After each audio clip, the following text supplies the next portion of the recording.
तो hello guys, देखिए हम अब इस बार हम उड़ा रहे हैं बाल्टी। अभी हमने हंडी उड़ाई है, अब हम उड़ा रहे हैं बाल्टी। हम इसके ऊपर टेस्ट करके देखना चाहते हैं ये फटेगी या नहीं फटेगी। तो देखिए आप लोग,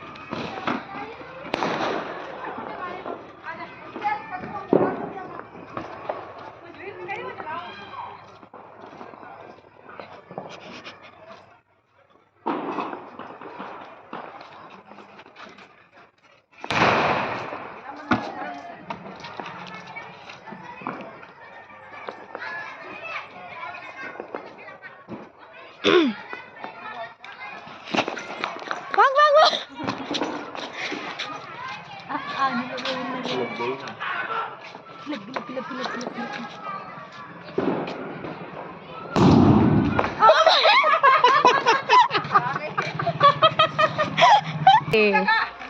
ये हो गए हैं बाल्टी के छिथड़े।